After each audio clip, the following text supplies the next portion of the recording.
تم تب بھی دعا کرتے رہنا جب تمہارے پاس قبولیت کی کوئی بھی وجہ باقی نہ رہے، کیونکہ بے بس صرف تم ہو، اللہ نہیں۔ وہ تو پل بھر میں نصیبوں کو بدل سکتا ہے۔ اللہ تعالیٰ قرآن پاک میں فرماتا ہے، کیا تم نے نہیں دیکھا کہ اللہ آسمان سے پانی نازل کرتا ہے تو زمین سرسبز ہو جاتی ہے؟ یقیناً اللہ باریک بین ہے اور بہت باخبر ہے۔ اور پھر دیکھنا اللہ تمہیں اتنا نوازے گا کہ تمہیں لگے گا ہی نہیں کہ تم نے کچھ کھویا بھی تھا۔ اللہ کی طرف سے کی گئی دیر میں کتنی خیر ہے، یہ تمہیں تب سمجھ آئے گا جب یہ صبر کی اشک بار سجدے شکر کے سجدوں میں بدل جائیں گے، اور اس وقت تم کانپتے لبوں سے اس کے المجیب یعنی قبول کرنے والا ہونے کی گواہی دو گے۔ یہ دل اس کی محبت سے پھٹنے لگے گا اور اپنی قسمت پر تمہیں رشک آنے لگے گا۔ حضرت امام علی علیہ السلام فرماتے ہیں، بے فکر ہو جاؤ، اللہ پاک مخلص دلوں کے ساتھ کبھی ناانصافی نہیں کرتا۔ بے شک اللہ ہی تھامنے والا ہے، اللہ کبھی مایوس نہیں ہونے دیتا۔ اپنی رحمتوں سے ہم یا آزمائشوں سے تھک جاتے ہیں اور نا امیدی کی ڈور پکڑ لیتے ہیں، پھر اللہ ہمیں ان آزمائشوں سے ایسے نکالتا ہے جیسے وہ لمحہ ہمارے لیے فقط ایک خواب تھا۔ عن قریب اللہ تنگی کے بعد آسانی بھی پیدا کر دے گا۔ دعائیں مانگتے رہا کرو، کیا پتہ تمہاری من پسند چیز ہی اللہ کی رضا ہو۔ یاد رکھو دوستو، ہماری یہ ویڈیو یا آپ کے سامنے اچانک کوئی آیت آتی ہے تو وہ آپ کے سوالوں کے جواب ہوتے ہیں۔ وہ کبھی بھی اپنے بندوں کو تنہا نہیں چھوڑتا، تمہاری زندگی میں موجود لوگوں کو وسیلہ بناتا ہے۔ شاید مجھے بھی آپ کے لیے وسیلہ بنایا ہے، آپ کے کاموں میں آسانی پیدا کرنے کے لیے، مشکلوں میں آسانی پیدا کرنے کے لیے۔ بس اپنے یقین کو ٹوٹنے نہ دینا، بے شک اس کی مدد قریب ہے۔ جب اللہ کن کہہ دے تو کون ہے جو تمہاری دعاؤں کی قبولیت میں رکاوٹ بن سکے؟ تمہارا کام تو بس اللہ کو منانا ہے اپنی دعاؤں کی شدت سے۔ اللہ نے تمہیں پریشان دیکھا ہے، اللہ نے تمہیں خاموشی سے بکھرتے بھی دیکھا ہے۔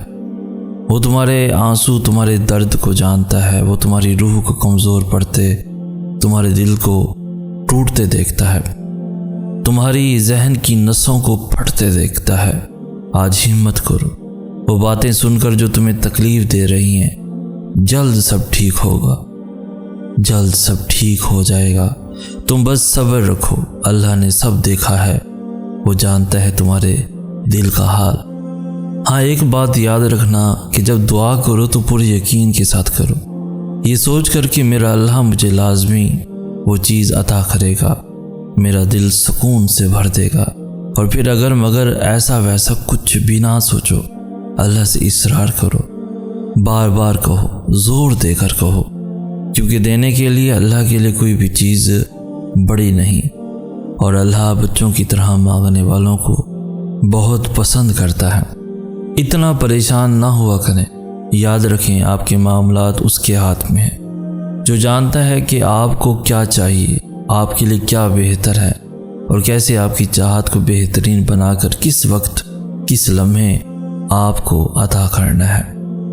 اور اپنا معاملہ اللہ کے سپرد کر کے مطمئن رہو، کیونکہ وہ تمہارے ناممکن کام پر بھی کن فرما دے گا۔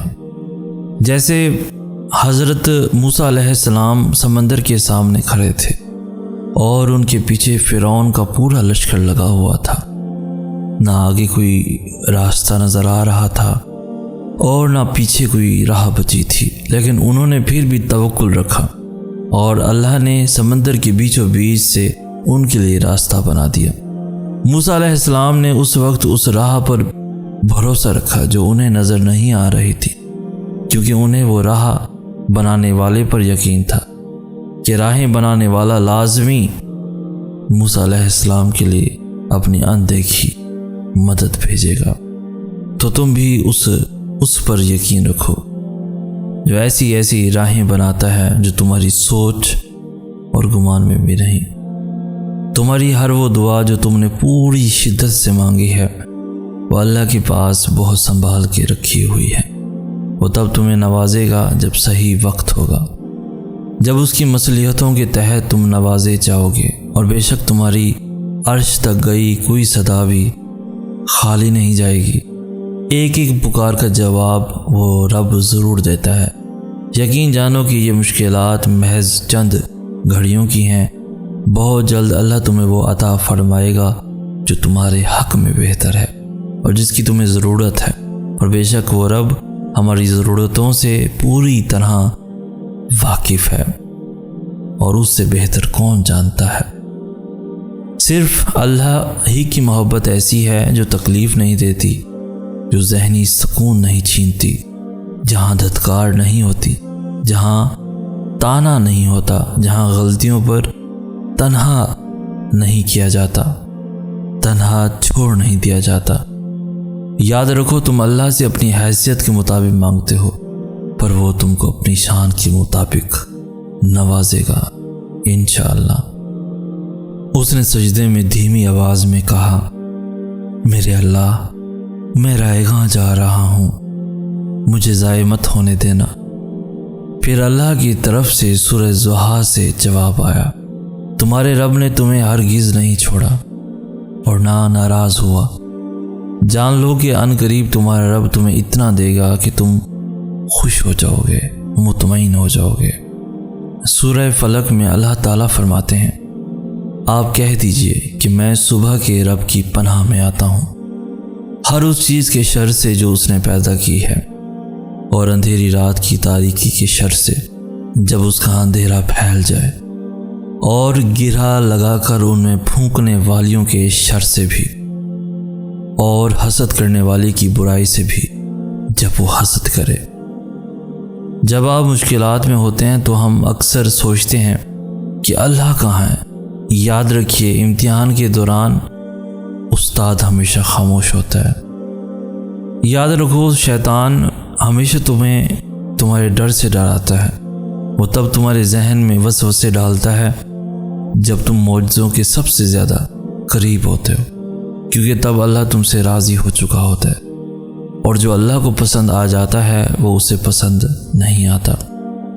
یاد رکھیے تلخ تجربات سے گزر کر اور کئی مان ٹوٹنے کے بعد پیدا ہونے والی خود اعتمادی ایک مشعل راہ کی صورت میں ہمیں اس مقام تک لے جاتی ہے جہاں ہمیں کسی انسانی آسرے کی ضرورت نہیں رہتی۔